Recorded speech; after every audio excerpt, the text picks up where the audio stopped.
How's it going, everyone? Coach Javi here. Welcome back to the channel and welcome back to another episode of Tactics Corner.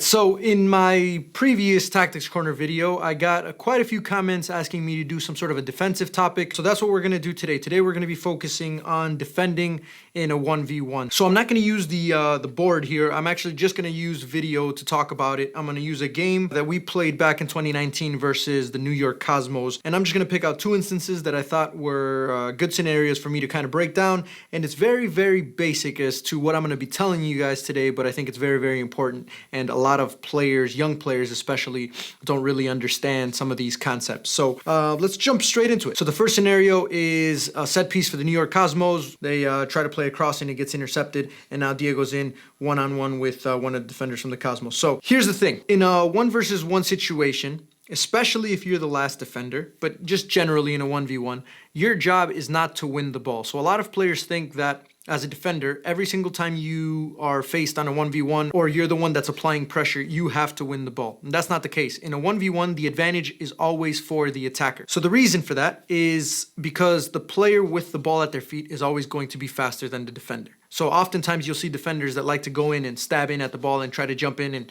and try to win the ball. And what will almost always happen with a good attacker is right as they do that, right as you jump in, they're waiting for that moment, they'll take the ball around you and they'll get in behind. So your job in a 1v1 situation as the defender is to delay long enough to get support from your teammates so that you can win the ball eventually, or you can put yourself in a better position to win the ball. So that's kind of what happened here in this situation. So when we played that ball out to Diego, the defender from the New York Cosmos realizes that he's the last defender. So if he jumps in and he tries to win the ball and he mistimes it, Diego's going to be in behind, and all he has to do is try and beat the goalkeeper to score a goal. So it's a very, very high-risk situation for the defender if he decides to jump in. So the first thing that he's going to do is he's going to try and force in one direction, preferably away from goal. Obviously, if you're closer to the end line and you can force down the end line, you can use the end line as an extra defender because eventually they'll run out of space and then you'll get a throw-in, right? So there's a lot less risk going down the sideline because it's further away from the goal. What he does is he does a very good job of kind of pushing Diego off to one side. Diego tries to cut in, and by the time Diego tries to cut in, because the defender has done such a good job in delaying long enough for his teammate to come back, he can then take a risk, stick his leg out, try to prevent Diego from beating him, and even if he does get beat, there's another defender who's tracking back who's going to help him win back the ball, which is exactly what happens in this case. Plays it short. Diosa. That's blocked out. Can City counter? Sent through. Casillas crossing over, and it's touched away. So the next one we're going to show you guys actually gives us two scenarios that we can pick out from in a matter of 15, 20 seconds. So the Cosmos have the ball, they shift it out to one side, they end up playing in behind, and it's a 1v1 situation between James and the attacker from the New York Cosmos. So what you want to do is you don't want to get too close when you defend, because if you do get too close, the attacker will always have the opportunity to play the ball in behind you and then beat you on the run. You want to give them a little bit of space just to deny them the opportunity to play that ball in behind and run on, but you also want to get close enough to where they can't just put a cross in or take an easy shot. So James does a very good job of closing down the space, not getting too close but not staying too far away. And so what ends up happening is the attacker tries to cross the ball, James blocks it, and again, crisis averted. And we'll let the play roll on. You'll see we have the same situation now on the other side where the Cosmos attacker is playing against Rich Bryan. Rich is delaying, and then he makes the mistake of jumping in and getting impatient. So this happens a lot if you're in a 1v1 situation, especially down on the wing. The attacker is waiting for you to make that move. So if you can just be patient long enough, I guarantee eventually the attacker is going to make a mistake, or there's going to be some sort of opportunity for you to try to win the ball. So what the attacker does is he waits for Rich, he knows he's getting impatient, and the moment Rich stabs, boom, he goes in behind and he gets fouled, and we give up a free kick in a very, very dangerous area. So I know sometimes as a defender it can seem like forever, and it can seem like if you don't win the ball, you're a bad defender.